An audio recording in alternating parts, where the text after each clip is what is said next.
Lord, to help people to rise up to addiction, Yes. to have compassion for the homeless people, to educate. And we just ask for your presence, that you will just guide us with peace and direction. Bless Cisco, Lord. I thank you that he came today to be a part of this. And bless him, Lord. Bless Jerry as he's getting everything organized for us. And we thank you for these new mics, that they will work. In Jesus' name, amen. You never know when you get something new, you know. Jerry, did you push the button? Yeah. Well, thank you. It's good to be with you again, Cisco Walker. I'm here once again with the lovely Pastor Joanne, and we're excited today, and we're coming today to talk to you about Operation Route 66. Right? Can you explain kind of what's been happening in the last 8 or 9 days since the press conference as it concerns Right. In years before, we have had a large population of homeless here in the International District, and many have acclimated to the sidewalks, and they create kind of their own little housing, little tent area, and they're able to bring their pets and light fires and to do a whole lot of things that makes the community really uncomfortable, because not everybody understands homelessness. And it can become, it has become a nuisance at times. The children have a hard time when they have to walk to school, and you have a lot of people smoking fentanyl, tenting, and they can't even get on the sidewalk. They have to walk in the street, which is very concerning too. Yeah. So I think with the community outcry, the police getting on board, the city, the solid waste, because they come by and they take all of their stuff, it becomes this huge, massive issue.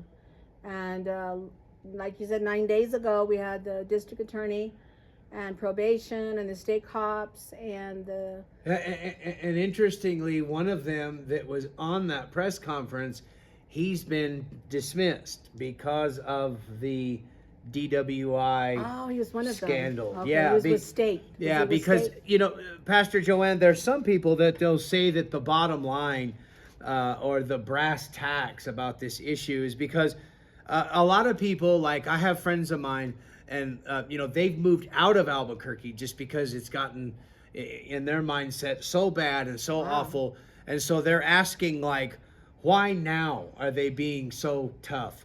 Like, why now are they APD being so aggressive? Why is it all of a sudden that now they're so concerned with crime, prostitution, drugs, homicide, homelessness, or the unhoused? And like, all those are valid issues, but Right. those have been a major problem in the city of Albuquerque for, like, you know, at least 5-6 years. Some might even say it goes even back further than that. So, like, in your opinion, like, why now are they getting so ramped up to go out and, quote, take out the trash and clean this city up? Like, why is it now? It's because it's gotten more to the point. It's more open to smoke the fentanyl on the sidewalks. There's no impulse control with that drug. They just put a coat over them or a blanket or stick their head in their tent and they smoke it openly, which is a felony. Then you have the methamphetamine. You have people shooting up and the methamphetamine, and then smoking what's called the methanol clear through glass pipes. And that's out there, and there's more syringes. So I think the community is just basically saying, we've had enough and you need to do something. Yeah. And plus they have this big project with the Route 66, trying to clean up Route 66, which is central. Yeah. So I think they're really trying to get that cleaned up, so when they do have the celebration, that everything will look really good. Yeah. But we're glad. And I don't know if you noticed, but the city was not in that group. Yeah. But I did speak with the commander here for the Southeast Sub, and he said that they're going to continue doing things the way they have been. which means if they are obstructing the sidewalk, which is illegal, that was the first ordinance. And, Yeah. I remember going to that judge, and we heard him talking about it, that it's illegal to have a full throttle, camp right there on the sidewalk.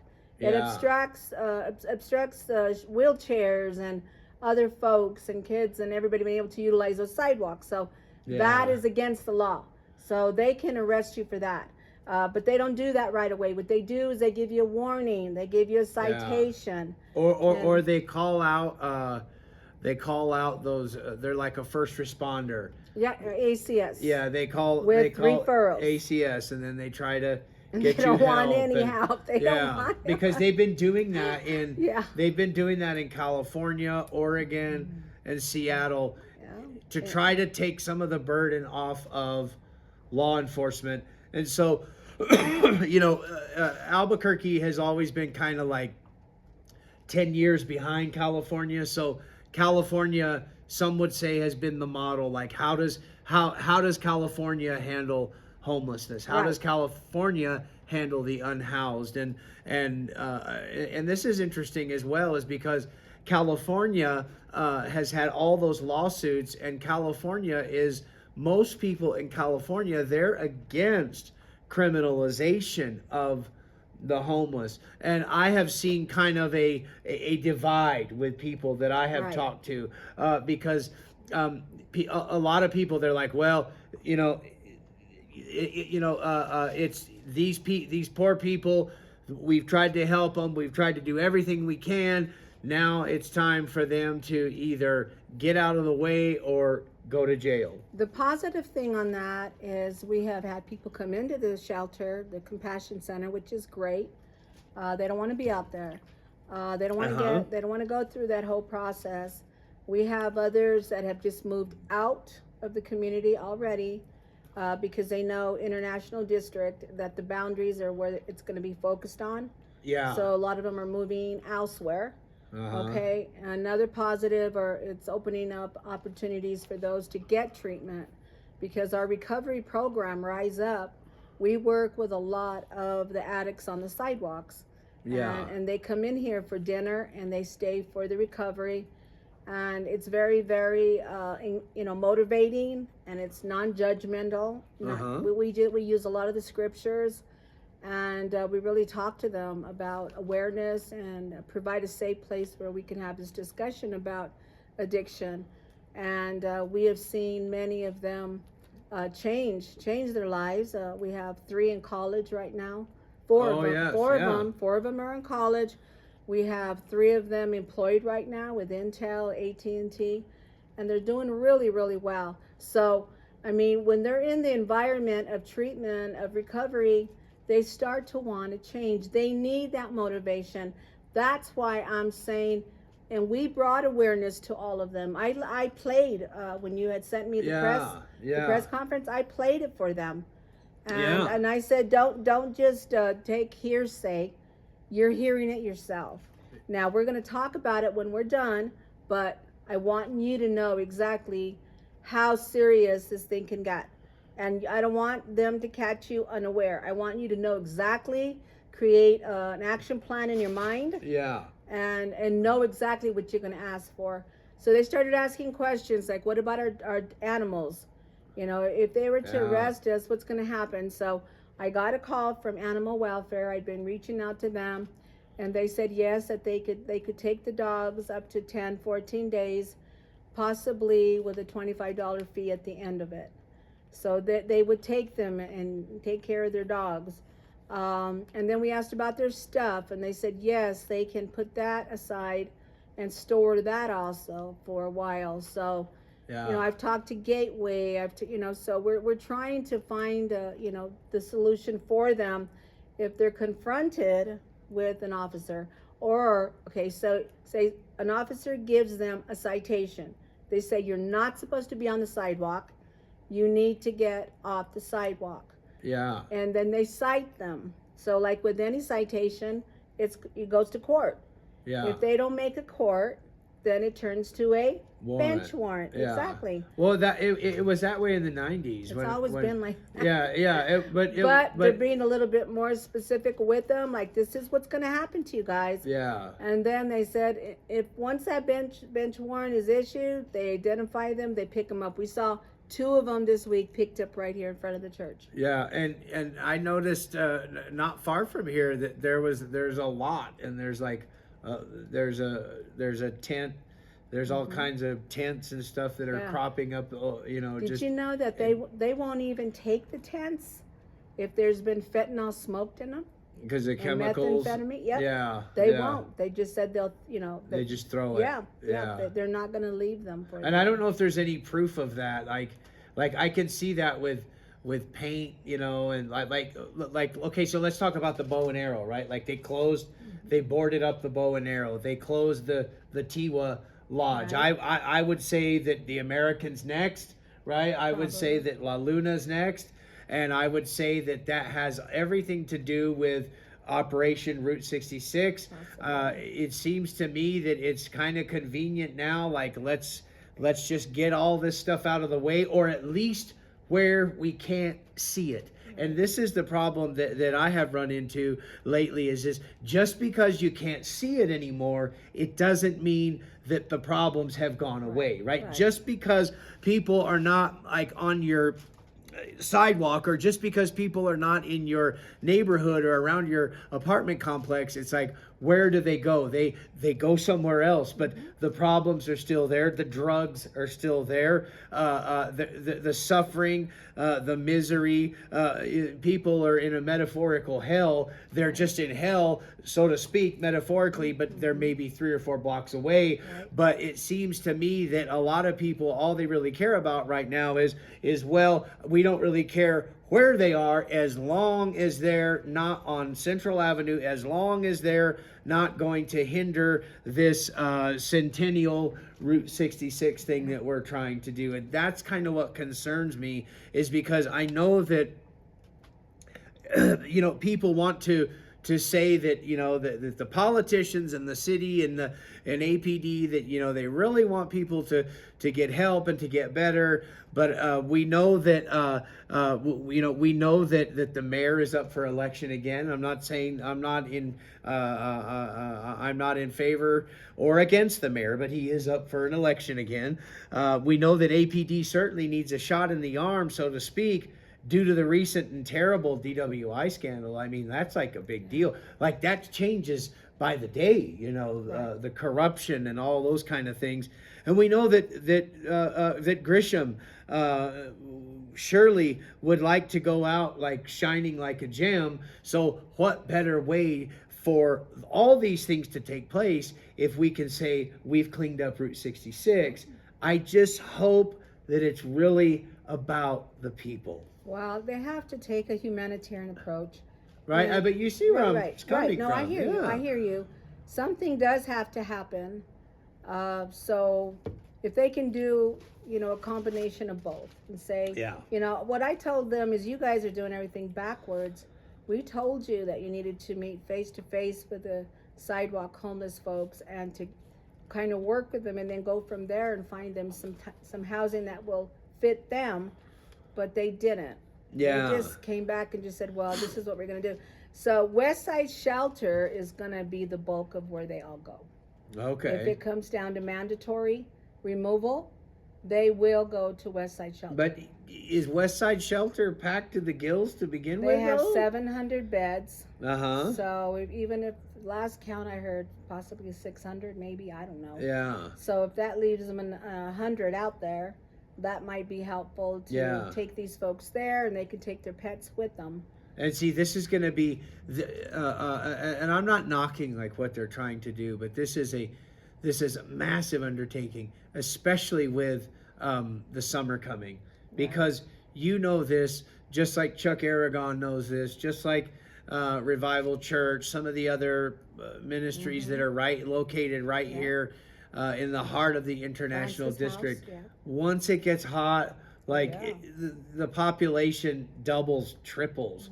And so, it's going to be a real challenge Yeah. to try to It's going to. to get it under control. As I said, it's not going to be just like a 6 month deal. It's going to be prolonged. They're going to continue to sit out there and continue working this project until they deal with it. Yeah, because I think there's going to be sparks, to say the least, in attempting to implement this Operation Route 66, and because this is something I learned a long time ago when I was my past history is a lot of drug use, being around a lot of people that have been raised by the state, people that have spent a lot of time in the penal system, and I learned from people that had been subjected to that terrible environment, and they would say that the COs would come in and they would try into the jail or into the prison, and they would try to lay down the rules and lay down the law, and the inmates would say, you know what, you can do whatever you want, but this is our house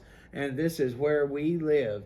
You get to go home every night, but we have to stay here. And some people, they may not understand that type of thinking, but would you say that with people, that have lived out here for so long, or let's even say existed out here for so long, that they're going to be like, you know what, these are our streets. Right. This is our corner. Right. This is our abandoned house Yes. that we live in. And Yes. now you're coming in and you're telling me that we got to, no, you get to go home. You get to get in the car. You get to be warm at night. You get to have food every night. But these are our streets, and we're not going to take it, and we're not going to listen to you. And I think that how that is handled is going to be crucial to if this is really going to work or not. And I think APD has done an okay job with that. Yeah. And then again, they're bringing in ACS, and they're very diplomatic, Yeah. with them. But I think now it's coming to the point after that bench warrant comes in.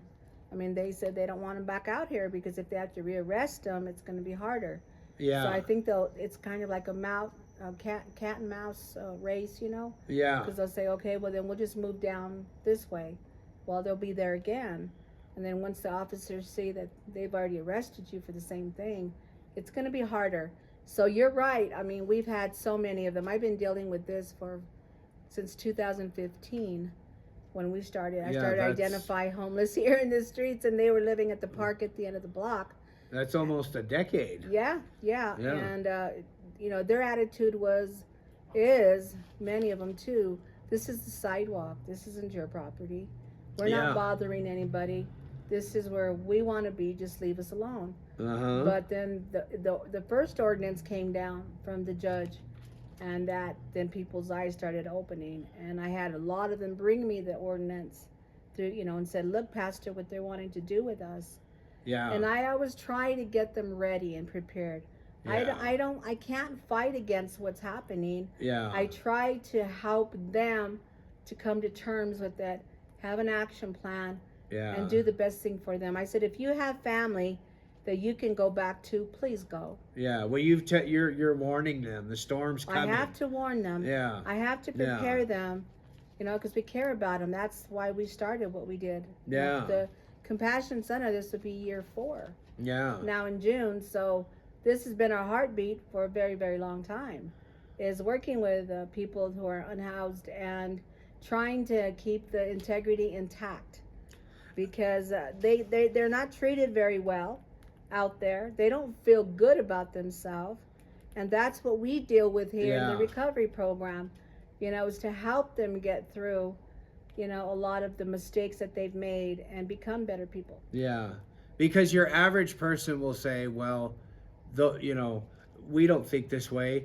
At least we shouldn't if we call ourselves Christian, right? Is like, well, you don't want to follow the rules. You want to be a nonconformist. You know what's coming, so you get locked up. You deserve it. Go spend 30 days in jail, and let's see if that helps. Right. Well, sometimes that helps, and sometimes that doesn't help. But that is coming, because all of these people that are going to be ran through the jail, ran through the system, with the warrants and all those things that take place. Then there's the issue of the Eighth Amendment, the Fourth Amendment. If you really start looking at criminalization of the homeless, like which I know that you have, like it's like a big deal. It's very intricate. It's very complicated, and people have rights, and people have to be treated with dignity, and people have to be treated the way that we should all want to be treated. But it seems like so many people, like they just completely lose sight of that. And I talk to a lot of people, and they're very black and white. They're very dogmatic about how we're going to fix this situation. And I don't think it's that simple. I always tell people, what if we had a world emergency and you had 1 hour to get out of your house and you had only one basket? What would you put in there? And then you're walking down the street for the first time. You're scared. You have your family, and everybody's telling you, get off our sidewalk, get out of the way. We don't want you here. And that's what these people hear all the time. Yeah. And then their stuff is taken from them too. So they go through a lot. Yeah. People would be really surprised what people do when they become homeless. And that's why I said I'm really happy that some of them are moving in now. And we're sober living. So we will continue to work with them on their addiction and trying to get them to that place where they can get some treatment and at least go through the detox. And then we can do the aftercare here with them, the work here. But they need treatment more than anything. And what we're hearing too, though, on the good side of jail, is that they have a good treatment program in there to detox people. Yeah, and they detox, and then it's a program that they go through, and then if they're able to finish it when they get out, they could be transferred over to State of the Heart, where they could possibly get an apartment and continue the treatment program there. So I think if everybody was to have that kind of plan for them, okay, they're here now, let's help them. Yeah. Let's get them off these streets and keep them up. Because my question to everybody was, okay, they get set free from the jail. They're done with the treatment, whatever you want to call it, how fast it is. I don't know how long, what if that's going to entail. Detox. Then what? Yeah. Then what? And it's a lot to put on one organization. Right. State of the Heart, like that's Right. like thank God for State of the Heart, but State of the Heart can only handle like so many. Because I've talked to like the old school like veterano guys that used to do like black tar heroin. They've been to prison, and like they would love to do heroin now, but like they can't really find it anymore, so they get hooked on fentanyl. And then things happen, they want to quit, they're assigned, the judge tells them you've got to attend this, so they get on the opioid blockers, the methadone or the Suboxone. And there's a lot of people, they State of the Heart's like too strict for them. They're like, I want to go in, I want to dose, and I want to get out. Like, because when I was on methadone 20 years ago, like I went to Silver Street. I wasn't on paper. I went in, I took my methadone, and I left. And there were other clinics that were like really strict. You can do that. Yeah. Yeah, I have a couple of guys here that do that. They don't stay there. They don't stay there, and it's because they don't let them do couples. Oh, So okay. he'll- Or with your he'll- methadone, right? You could go to 5 Points. Right. You could go to the one on Monroe. You could go to State of the Heart. You could go to Duke City Toolbox. Right. I don't know how strict all those are, but Right. I know that State of the Heart is they're pretty well set on like recovery, and it seems like State of the Heart can do the most good It sounds like from what it. I've seen. Sounds like it. Like when you were talking about them going from heroin to fentanyl, and now we're hearing a reverse. We're seeing The heroin's back? We're seeing more of the needles on the sidewalks, because I have a lady at the Compassion Center. She just goes around and picks them up. Yeah. And she said, "Man, it's like doubled." Well, And so that's what I'm hearing. I'm hearing a lot of the heroin. I wonder if you use. could inject opioids again, because there was a long time where like you couldn't, because the only you had the M30, you had the pill, but like the compound, you couldn't break it down to do it intravenously. So I wonder, that's very interesting if the cartels have switched that up, and I hope that people aren't able to inject They've fentanyl. made a lot of busts too. Well, so. because when you inject fentanyl, then people start dying everywhere. Oh, I know. And then you have to have the Narcan. You have to have most of the time you have to have double the Narcan, and you have to have oxygen. Or people are going to just die. I know. So It's that's awful. terrible. It's awful. The whole drug addiction is awful. They ignore their health, and we had 2 of them just die from explosions of hernias because they never went and got that checked. Uh-huh. We had another young man. He had an abscess on his neck, and he just kept refusing to really get it healed up, and it eventually went into his bloodstream and into his organs, and then he was gone. So we see a lot of that because the drugs tell you, don't worry about that. Worry about me. Go hustle. Go get what this body's gonna need, Yeah. and you're fine. You look good. Look in the mirror. Yeah. That's what the drug says, and it gets them, so what do they call that? Tunnel minded. Tunnel vision. There you go. That's all they think about is how I'm gonna hustle. I don't want to get dope sick. I need to get this in me, and that's it. Yeah. And then they either die out there. Well, and then once they get opioids, whether it be fentanyl or what, like there's a reason people do that, because all your problems just dissolve and go away. Yeah. So you don't worry about your neck. You don't worry about your teeth are falling out. You don't worry about, if you're engaging in prostitution, it helps you to just check out from reality altogether. And that's why so many people have gravitated towards opioids for like hundreds and hundreds of years. It's they don't have to deal with the trauma. They Yeah. don't have to deal with the reality of life, and getting them to want to take that baby step. We call them baby steps here. Yeah. And we celebrate it when they do. Yeah. And I've seen a lady recently get on methamphetamine. She's shooting it, and she lost her mind. She's feeble-minded. She'll come up to you and she'll have this gibberish conversation with you. You can't understand what she's saying. And I was like, dear Lord, please have them pick her up and take her to get help. Yeah. Because she's going to die out here. And sometimes jail is that last resort. Yeah. I know a lot of people where jail has helped them. It seems hard. It seems harsh. And so I don't know. One of the $1 million questions that I've been asking myself, and I don't think we have a concrete answer for, is can a person be authentically Christian and be in favor of criminalization of the homeless? I don't know if there's really an answer for that. I think they want but it's them difficult. to get more help Yeah. than anything, and maybe remove them from their atmosphere, environment, enough time to have some sober sampling time. Yeah. Where they can start getting clear-headed again and see life through a different lens and maybe want to get better.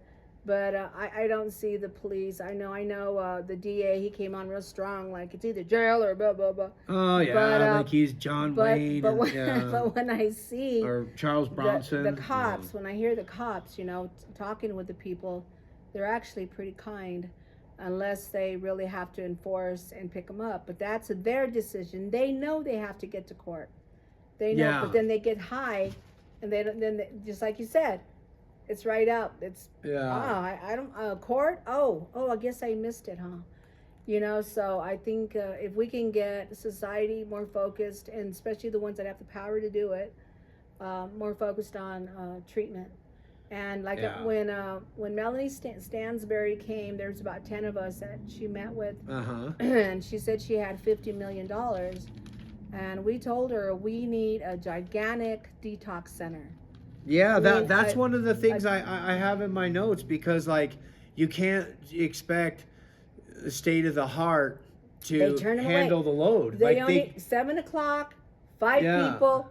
That's it. And I asked another lady that works for the health department, for a CHW, whatever, the community health work. I said, how many brick and mortar detoxes are there in Albuquerque? And she talked about Turquoise. She That's talked it. about Haven. That's behavior health, though. Yeah, behavioral health. We need more behavior health. Yeah, but there's not as many as you would think there would be, I know. and the problem with some of those is there was a waiting list for a lot of them.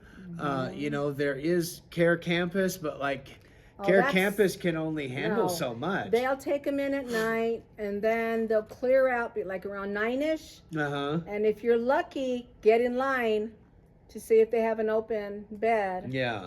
And then they usually turn them away and tell them come back in 24 hours. Now, I've had 2 that really stood with that. Yeah. And they kept going back because they really wanted off the heroin. Yeah. And I was so proud of them because then they Good, finally good, got them yeah. to take them in. And the one of our Sean, the compassion, Rise Up, he was, I think, one of our first ones that we interviewed, Sean. And he was like battling with Care Campus. You know, they let him come in. He did his 14 days. He came back to me. He said, Pastor, I changed my mind. I don't want to quit drugs. Yeah. And I said, okay, but you have to move out of here. You can't be here because you're paranoid and you're scaring everybody. Yeah. And you're carrying poles. I mean, Yeah, you know, he was really bad. Yeah, he was really, really, really bad. And now he goes to college, and he's just kind and gentle and such a helper. But he went through a year of recovery. Yeah, And it takes a lot of time. Yeah, because and finally effort. after there, he went and he told Care Campus after he left me that night, I said, then you can't be here Yeah. because you're scaring everybody and everybody feels unsafe with you. I love you, you know I do. He went back that night and he went back to Care Campus and he says, find me a program. He says, I need help. Yeah. You need to help me. And they did. And they were Yep. were able to Yep, do it. He got a yeah. phone call and they said, anybody who wants to come into a program for a year.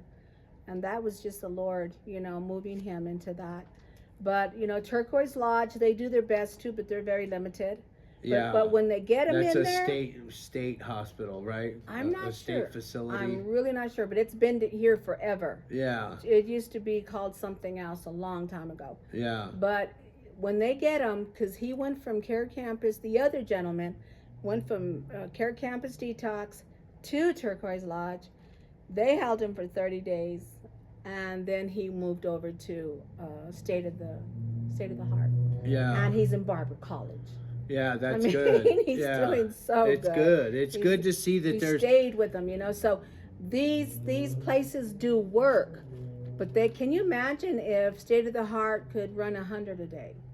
yeah. I mean, where's that 50 million? Yeah. Expand these places or just build this one big giant detox where Yeah. if I just said, I'm tired of it, I'm done with this, Yeah. and I just want to walk in there, and they're going to take me in. And before Yeah. you know it, I'm doing intake, and they gave me a bed, and I've started my detox. Yeah. That's what Albuquerque needs. So where do you think the church's role is going to be in Operation Route 66? I know that we've talked about this before with gentrification, right? How there's a lot of people.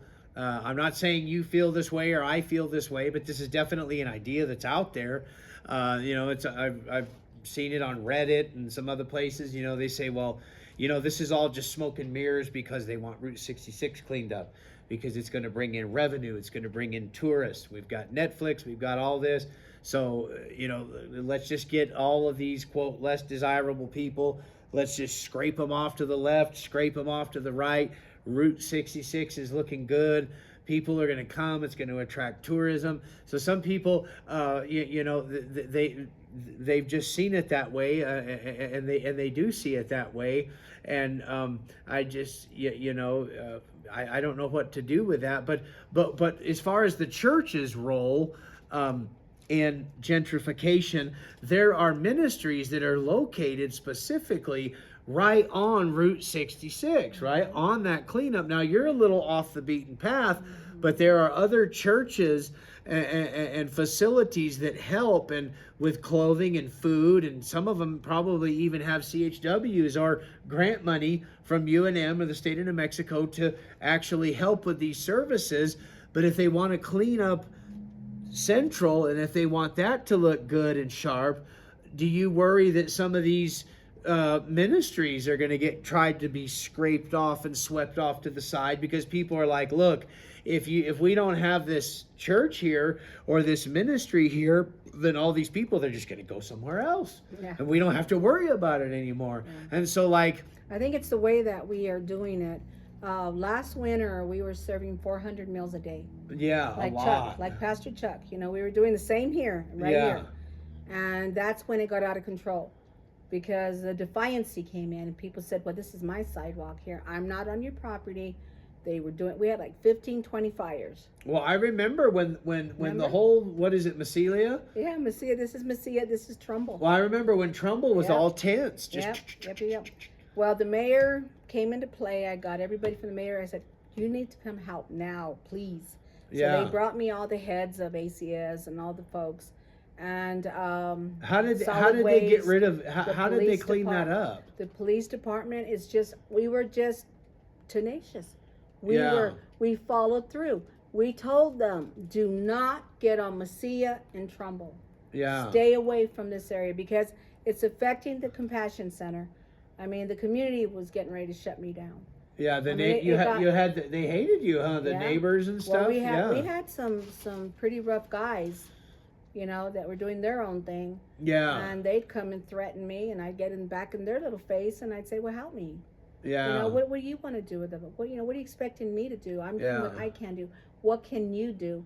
And then they all left me alone. Yeah. They left me alone. But the police would help me. My commander was amazing. Commander Luke, he was so good. And I would just text him.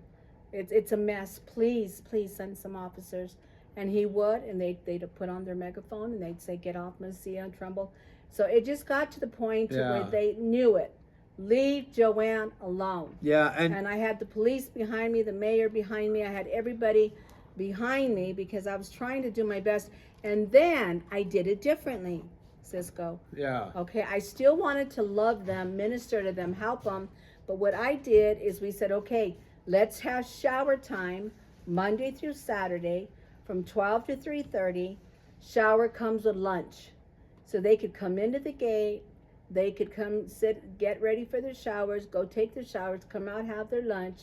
Yeah. And now I tell them you can stay until 3:30. Just hang around if you want. Be good.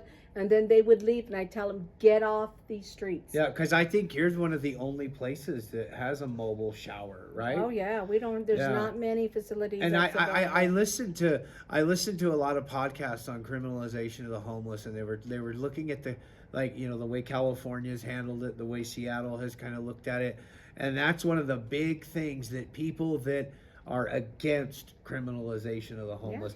They're like, we need more places for people to shower. We need more places for people to go to the bathroom. Yeah. You know, a lot of places, a lot of people, and I'm not saying that I agree with this statement, but they say that public library that's right over here, the old Caravan, they say that's just more or less a glorified place for homeless people to use the bathroom. They have compassion there. Yeah. They bring them in and they invite them in. Every time, I've never heard anybody out of control there. Yeah. It's quiet.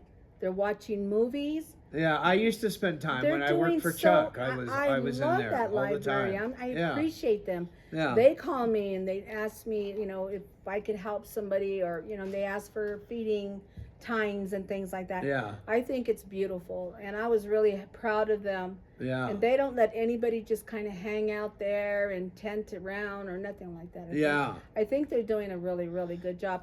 But I think the church, wouldn't it be amazing if the church could do everything like I'm doing it right now? Yeah. Where they could actually have recovery with dinner for them, where they can come in.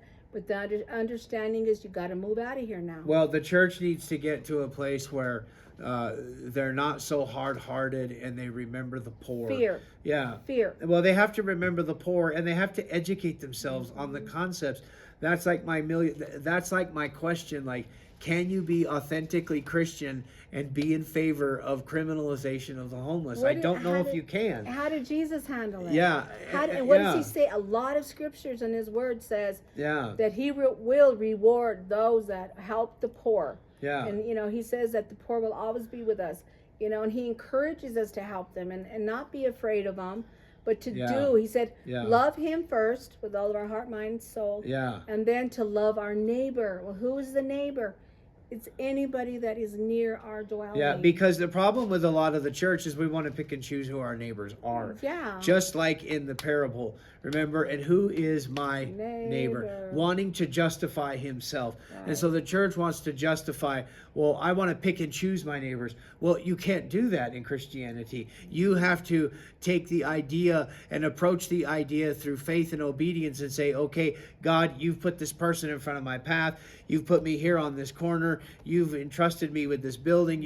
I'm trying to be a good steward. So I'm going to take what you have given me. I'm going to take the 2 talents, turn it to 5, or the 5, turn it to 10. And what the church is doing most of the time is they're taking the talent that God has given them, and they don't have the right interpretation of God, and they take the talent, they take all the abilities, and they bury it in the sand, and they say, Lord, I knew you to be a hard man, gathering where you have not sown seed, so I took your talent and I hid it in the so earth. many of them have money. Yeah. They have space. They have buildings.